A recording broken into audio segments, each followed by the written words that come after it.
Welcome back to the Schwab Network. We've got stocks trying to find some buyers after getting hit on inflation numbers coming in warmer this morning. Let's talk about those figures and how it connects to Jerome Powell's testimony and his plan to fight inflation in an administration that's applying a lot of pressure for him to cut rates. Claudia Sahm is the chief economist at New Century Advisors, joining us this morning. Claudia, thanks so much for coming back on the show.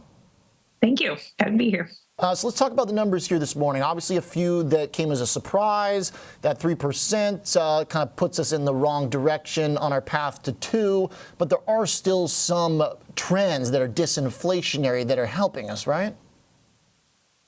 Right. Today was a disappointment, but it's one that we've seen before. These January numbers coming in hot. This was certainly the case last year in the first quarter. And then we saw disinflation, the lower numbers as the year went on. So we've seen this story before. Frankly, there were a lot of expectations that we had it behind us, that there'd been enough moderation in inflation and some of the measurement would catch up. But that wasn't the case. I mean, we have, the price resets. There clearly is pricing power that has not been typical that's coming through into these numbers. So it's definitely something for the Fed to be concerned about. But as you said, this isn't there are still disinflationary trends under the surface.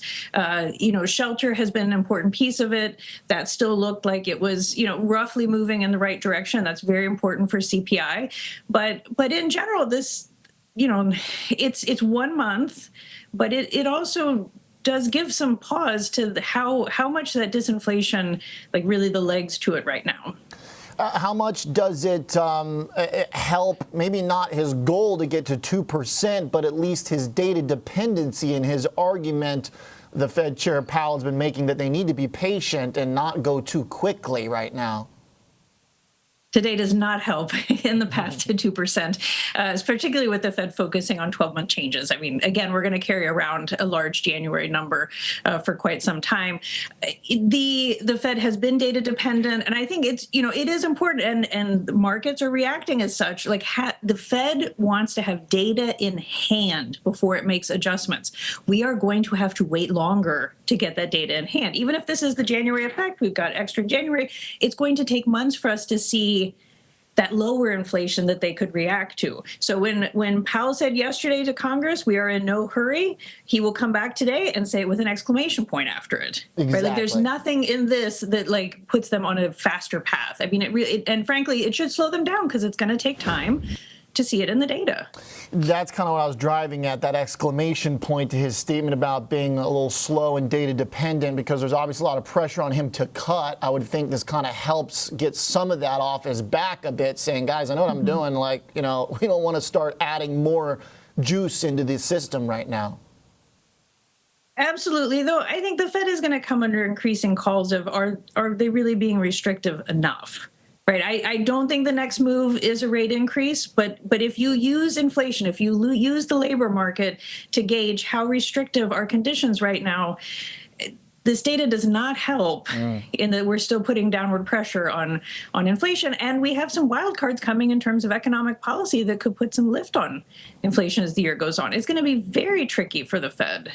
I do want to talk about tariffs, but let's go back into real quick just those dynamics of shelter, which have been coming off. That's our kind of most disinflationary force after very, very high levels.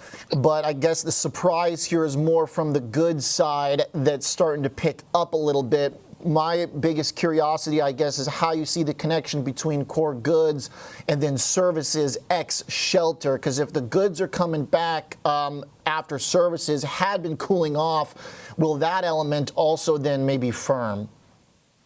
Right. We did see core goods had not been as much of a drag as last year kind of waned. And we see particular, but when you look in there are some very particular stories. So focusing on motor vehicles, used motor vehicles is a particular case. That was one that had this was another month of lift coming from used motor vehicles. They're definitely demand stories, but there's also, disruptions, replacement from hurricanes and now a wildfire. And so there's those issues. And then we also saw in the motor vehicle space, motor vehicle insurance really picked up again and kind of punched above its weight in this release. So, and there were lots of other of these core services outside of housing that picked up, but many of them had ones where you think of as kind of annual resets to their prices. So like that January effect is there, but again, we shouldn't write it off. Like it's clear there's enough pricing power that businesses are pushing through these increases, but there are some idiosyncratic stories that we wouldn't necessarily, like we shouldn't take January and extrapolate it. Like this is where we're at a pace. Like this has some special stories. Very good point. So we don't want to get too, there's some idiosyncrasies for sure here. The potential for tariffs to become something a little bit more trend and meaningfully impactful as opposed to some of these maybe one-time off things.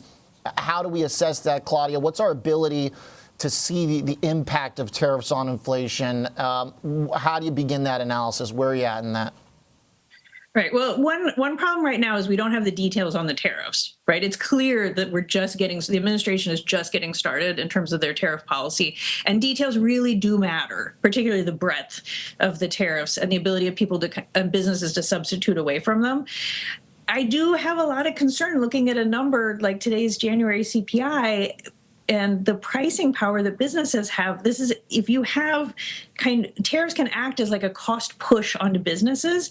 And if we're still in an environment where businesses are able to take that tariff that they've had to pay as they're importing and push it off to consumers, and maybe some other domestic producers raise their prices too, like that is the recipe for really getting the inflation. And that could be, we could be in a different environment than we were during the first trade wars under the first Trump administration. So I think it's that context is, it's really hard to gauge, and that will be like, where do those who ends up actually paying those tariffs? And that depends on the details of the tariffs, and it depends on the context in terms of who's willing to bear that price.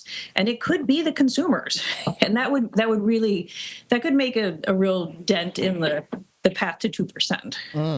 And that also kind of gets me thinking about your namesake rule. And the last time we spoke, I think September last year, I think the Sahm rule was triggered in August. Correct me if I'm wrong. How have you thought about the economic data, the job situation, the recession odds since then? Claudia, give me an update on kind of how that's faring. Right. So the labor market really turned a corner as we went into the second half of last year. And I had talked about with the unemployment rate rising that some of that was labor supply with immigration and not the recession signal that maybe has been in the past. But we've really seen a labor market that has stabilized in a good place. So, and that, that's a real success story and takes the recession risks right now are much lower than they were last year and frankly, probably lower than typical. But with these economic policies that are coming down the pike, we talk about how tariffs could be inflationary and deportation, immigration issue, they could be inflationary as well, but they all can also destroy a lot of demand. And then you have to, we'll have to revisit it when we start seeing these policies and the effects that roll out. But as of right now, the economy has a lot of resilience. That resilience probably does come with some costs in terms of the disinflation, like not getting there as quickly. But we have to think big picture about, we want people to be able to go out and be buying and have jobs. And, so maybe some disappointment on a monthly read of inflation is a price we pay.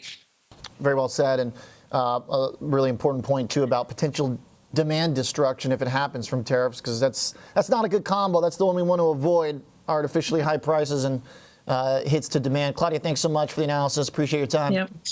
Thank you. Absolutely. Great stuff. Claudia Sahm, Chief Economist at New Century Advisors.